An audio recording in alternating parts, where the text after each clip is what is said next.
The editor-in-chief of Lawfare, Ben Wittes, goes there, putting the acts of revenge we're seeing from Donald Trump in a provocative historical frame that you may or may not agree with, but it'll make you think. Wittes draws a parallel to the post-World War II poem by German Lutheran pastor Martin Niemöller, which reflects on the rise of the Nazis and reads in part, quote, "First they came for the communists, and I did not speak out because I was not a communist. Then they came for the socialists, and I did not speak out because I was not a socialist.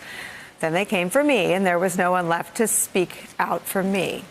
That's obviously abridged, and here's Wittes' version. He writes this, quote, "First he came for Comey, and I said nothing because I was mad at Comey because of the Clinton email investigation, and I blamed him for Trump's election. Then he came for Andy McCabe, and I said nothing because there was this Inspector General report that said McCabe lacked candor. Then he came for Jim Baker, and I said nothing. For Lisa Page and Peter Strzok, and I said nothing. For Bruce Orr, Jeff Sessions, Kim Derrick, and Masha Yovanovitch, and I said nothing. And then he came for Lieutenant Colonel Alexander Vindman and his brother, Yevgeny Vindman, and I said nothing because I was used to it." Now, whether you agree with Wittes' take or not, and we shorten that, you should read the whole chain for yourself, it does beg the question, what are we witnessing from this president in this moment? Joining our conversation, former Assistant Director for Counterintelligence at the FBI, Frank Figliuzzi. With us at the table, political reporter for the New York Times, Nick Confessori. Frank Figliuzzi, I start with you with that simple question. What are we watching in terms of political vendettas, retribution, witness punishment? It's not even intimidation because they've already testified. What are we watching? What has the GOP greenlit? Nicole, I'm calling this strategic vengeance. Strategic vengeance. It's not just tactical, meaning it's not just designed to harm those who tried to do the right thing personally against the president.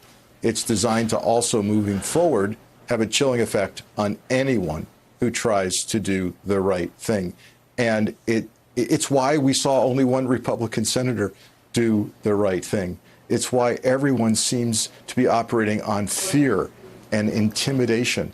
That's how this president operates. And the idea of vengeance as a strategy is playing out right before our eyes. And it's not over yet. We're going to continue to see the FBI officials who started the Russian counterintelligence case. We're going to see this hanging over their heads right through the election in the form of the John Durham AG Barr investigation. We're going to start to see a flip side of strategic vengeance, which is strategic forgiveness. We're going to see pardons being strongly considered and played out before the public. Little test and trial balloons on what would be the response if I pardon Flynn. Right, Flynn. Oh, is that one that you would predict? Mike Flynn. Yeah, I'd start. Yeah, I'd start with Mike Flynn. Look, here's the thing. We saw a decorated, uniformed officer walked out of the White House who testified against Trump. Trump's got to figure a way to balance that with the military. A lot of my military friends, that didn't sit well with them, that sight of Vindman being walked out. So how do you balance it? Get a decorated, uniformed guy, a general, and pardon him.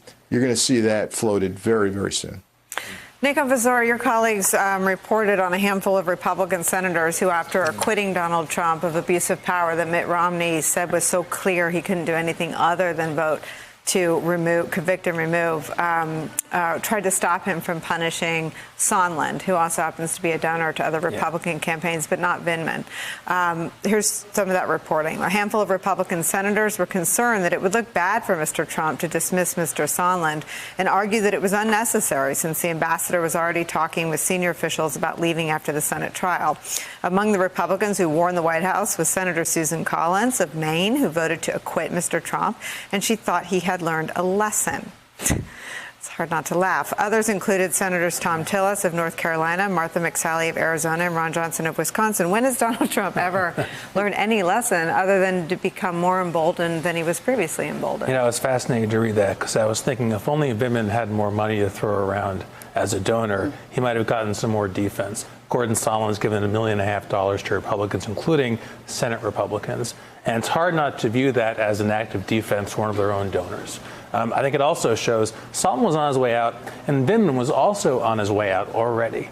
And it shows you how intolerant the president is of any criticism from within his own party or his own ranks. Everybody who breaks ranks has to be kind of excommunicated, has to be made into an unperson, a fake, a charlatan, a fraud, corrupt. It's important to the narrative he is painting that there is no dissent from within his own tent, and that is what he's doing. And as Frank said, it also deprives oxygen of other potential whistleblowers, people in the bureaucracy who might at this moment be thinking or seeing something happening and want to come out and will now think twice about it. And Phil Rucker, on the president's Twitter feed this weekend was, the rest of the vengeance list, the to-do list. He attacked Joe Manchin. He went after Vindman in vicious and personal terms. I think he or Judge Judy, whatever her name is, Saturday night went after Romney. I mean, this is a concerted, his allies at CPAC are threatening Mitt Romney with the risk of violence. I mean, this is nasty. This is ugly. This is being directed from the top down. It's ugly, and it's being directed by a president who's full of rage and wants to seek revenge. He spent all day Sunday on Twitter attacking and airing his grievances against a long litany of subjects. And by the way, it was a beautiful sunny day in Washington. So he was indoors tweeting out these thoughts all day long. I couldn't believe it. But it fits a pattern of behavior from him, and I don't think we should be surprised from it. And it'll probably continue. And one thing that we should just remember about Sondland and Vindman, they were following a lawful subpoena to testify before Congress, and they were answering questions truthfully without a lot of editorialized opinion about the president. They were simply providing the truth as they knew it, and for that they've been punished.